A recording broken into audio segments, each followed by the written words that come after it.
Hello दोस्तों, आप सभी का स्वागत है आपका अपने यूट्यूब चैनल शिक्षालय में। तो दोस्तों आज की इस वीडियो में मैं दोस्तों दिनांक 6/1/2025 का दोस्तों क्लास 10 का दोस्तों वीकली टेस्ट का दोस्तों आंसर की लेके आ चुका हूं, जो आप लोग के एग्जाम की दृष्टि में काफी इंपॉर्टेंट प्रश्नों सब है। जी हाँ दोस्तों, बिल्कुल ही ओरिजिनल क्वेश्चन है और अपने दोस्तों के साथ ये वीडियो भी शेयर कर दीजिए ताकि उन्हें भी इस वीडियो का लाभ मिल सकेगा। तो चलिए आज की इस वीडियो को शुरू करते हैं। तो दोस्तों पहला प्रश्न की ओर बढ़ते हैं और पहला प्रश्न देख लीजिए। पहला प्रश्न है, संगीतकार पाठ के लेखक कौन है? जी हाँ दोस्तों, संगीतकार पाठ के लेखक का नाम लिखना है। तो इसका आंसर हो जाएगा ख नंबर मंगलेश डबराल। दूसरा प्रश्न देख लीजिए, संस्कृति पाठ किस विधा में रचित है? तो दोस्तों यह निबंध विधा में रचित है। तो दो का आंसर हो जाएगा क नंबर निबंध। तीसरा प्रश्न आगे देख लीजिए, निम्नलिखित पद्यांश को ध्यानपूर्वक पढ़कर पूछे गए प्रश्न का उचित विकल्प का चयन करना है। यहाँ देख लीजिए पद्यांश दिया है, मुख्य गायक के चट्टान जैसे वह मुख्य गायक का छोटा भाई है, भारी सवार का साथ देती या उसके शिष्य, वह आवाज सुंदर कमजोर या पैदल चलकर सीखने आने वाला कांपती हुई थी या दूर कोई रिश्तेदार। जी हाँ दोस्तों, यहाँ आप लोग का एक पद्यांश दिया गया है। अब आप लोग को 3 नंबर क्वेश्चन देख लीजिए। 3 नंबर क्वेश्चन है, चट्टान जैसी भारी सवार से क्या अभिप्राय है? तो इसका राइट आंसर हो जाएगा गंभीर और दमदार सवार। तो 3 का आंसर हो जाएगा ख नंबर। 4 नंबर प्रश्न देख लीजिए, कवि ने संगीतकार ने में किन संबंधों की कल्पना की है? जी हाँ दोस्तों, इसका राइट आंसर अगर देखा जाएगा ना तो छोटा भाई भी सही है, शिष्य भी सही है, दूर का रिश्तेदार भी सही है। इसलिए ऑप्शन नंबर डी इसका राइट आंसर हो जाएगा उपरोक्त सभी। 5 नंबर क्वेश्चन देख लीजिए, संगीतकार की आवाज कैसी है? तो दोस्तों संगीतकार की आवाज एकदम कमजोर है। ऑप्शन नंबर ख इसका राइट आंसर हो जाएगा।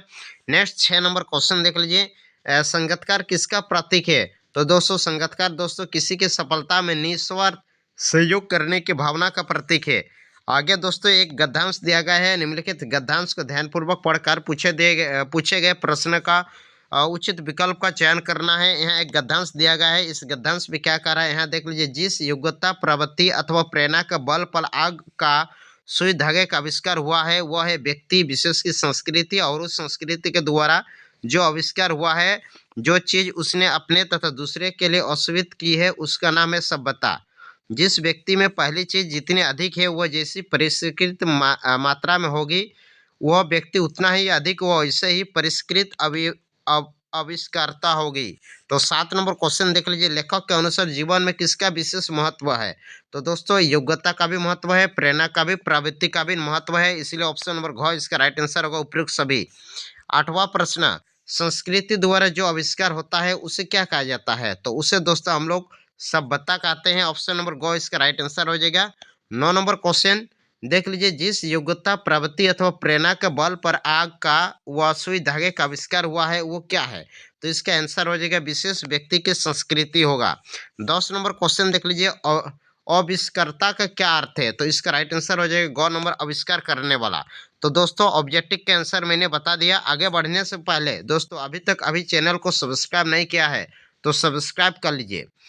तो आगे हम लोग 11 नंबर क्वेश्चन देखते हैं। 11 नंबर क्वेश्चन देख लीजिए, लेखक ने सभ्यता और संस्कृति का अंतर को समझाने के लिए कौन सा उदाहरण दिए हैं?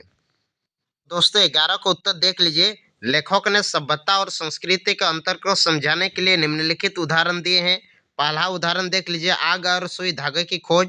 दूसरा उदाहरण, मानव का सर्वस्व त्याग कराने वाली संस्कृतियां जैसे माँ का अपने बीमार बच्चों को रात भर गोद में रखना आदि। तीसरा देख लीजिए, संस्कृति का परिणाम है सभ्यता, जैसे खाने पीने, पहनने ओढ़ने, गमन आगमन के तरीके। नेक्स्ट दोस्तों 12 नंबर प्रश्न देख लीजिए। 12 नंबर प्रश्न है, मुख्य गायक के साथ संगीतकार का होना क्यों आवश्यक है? तो चलिए इसका उत्तर देख लेते हैं। तो 12 का उत्तर देख लीजिए दोस्तों। 12 का उत्तर है, मुख्य गायक के साथ संगीतकार का होना निम्नलिखित कारणों से आवश्यक है। पहला कारण, मुख्य गायक के स्वर में अपना स्वर मिलाकर मुख्य गायक के स्वर को गति प्रदान करना। दूसरा पॉइंट, अंतरा के जटिल तानों में सहारा देना। तीसरा पॉइंट, आत्मविश्वास बढ़ाकर धैर्य बंधना। अगला दोस्तों 13 नंबर क्वेश्चन देख लीजिए। 13 नंबर क्वेश्चन है, संगीतकार के माध्यम से कवि किस प्रकार की व्यक्तियों की और संकेत करना चाह रहा है? तो चलिए हम लोग 13 का उत्तर देख लेते हैं। दोस्तों 13 का उत्तर देख लीजिए, कवि संगीतकार के माध्यम से वैसे व्यक्तियों की ओर संकेत करते हैं जो किसी व्यक्ति के साथ चलते हैं और उनके सहायक होते हैं। वे उस व्यक्ति की सफलता में महत्वपूर्ण भूमिका निभाते हैं। जैसे संगीत में गायक के साथ संगीतकार महत्वपूर्ण होते हैं, वैसे ही जीवन में इस प्रकार साथ देने वाले लोग महत्वपूर्ण होते हैं। नेक्स्ट दोस्तों 14 नंबर प्रश्न देख लीजिए, वास्तविक अर्थ में संस्कृत व्यक्ति किसे कहा जाता है। तो चलिए हम लोग 14 का उत्तर देख लेते हैं। तो दोस्तों 14 का उत्तर देख लीजिए। 14 का उत्तर है, ऐसा व्यक्ति जो अपने बुद्धि और योग्यता के आधार पर जन कल्याण के लिए किसी नए तथ्य की खोज करता है, जो किसी का अहित ना करे और स्वयं कष्ट उठाकर दूसरों को सुख दे, वही व्यक्ति वास्तव में संस्कृति व्यक्ति कहा जा सकता है।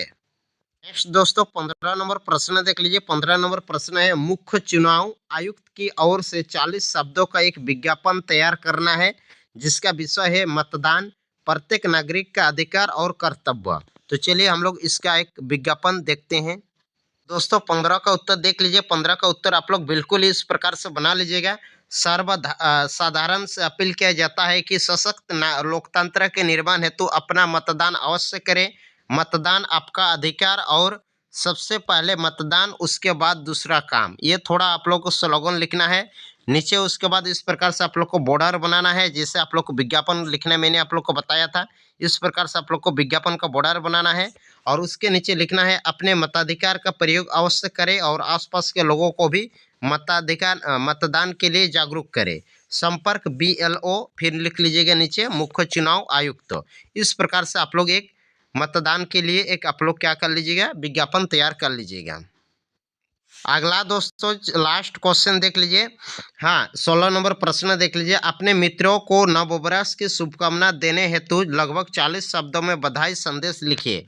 तो चलिए हम लोग 16 का उत्तर देख लेते हैं। तो 16 का उत्तर इस प्रकार से आप लोग लिख लीजिएगा, दिनांक दोस्तों अपने मित्रों को नववर्ष जिस तारीख को आप लोग पत्र लिख रहे हो, मान लिया अगर आप लोग का मान लिया अगर आप लोग 31 तारीख को पत्र लिख रहे हो तो 31 यहाँ लिख लीजिएगा 12/2024। फिर प्रिय मित्र, मान लिया कोई भी अपना जो दोस्त का नाम है, जैसे प्रिय मित्र राम, तो यहाँ लिख लीजिएगा प्रिय मित्र राम। फिर लिख लीजिएगा यहाँ पे प्राप्त कितना बजे तुम लिख रहे हो, 31/12। मान लिए तुम यहाँ पे शाम को 6 PM में लिख रहे हो, तो 6 PM आप लोग यहाँ टाइम दे दीजिएगा। या उसके बाद लिख लीजिएगा, यह वर्ष तुम्हारे लिए अत्यंत महत्वपूर्ण है, इस साल तुम्हारा हर सपना पूरा हो, तुम्हारा हर दिन खुशी और उल्लास संतोष से भरा हो, सफल सुखद और सुनहरे नव वर्ष की हार्दिक शुभकामनाएं। हाँ तुम्हारा मित्र रमेश, कुछ भी इस प्रकार से लिख लीजिएगा। मतलब तुम नया साल के लिए पत्र लिख रहे हो, तो दोस्तों वो नया साल का पत्र कब लिख रहे हो, वही 31 तारीख को तुम पत्र लिख रहे थे, तो 31 तारीख को, या यहाँ पे तुम लोग कोई भी तारीख चेंज कर सकते हो। 31 तारीख की जगह तुम लोग, जैसे आज का तारीख कितना है, आज आप लोग को 6 तारीख है, तो यहाँ पे आप लोग 6 लिख लीजिएगा, 6/1/2025 आप लोग लिख लीजिएगा। जी हाँ दोस्तों 6/1/2025 लिख लीजिएगा तो अच्छा रहेगा। ठीक है, आप लोग का आज का तारीख ही बैठा लीजिएगा। तो दोस्तों ये था दोस्तों क्लास 10 का हिंदी का आंसर की मैंने आप लोग को बता दिया। अभी तक चैनल को सब्सक्राइब नहीं किया तो सब्सक्राइब कर लीजिए। तो मिलते हैं नेक्स्ट वीडियो में, तब तक के लिए बाय बाय।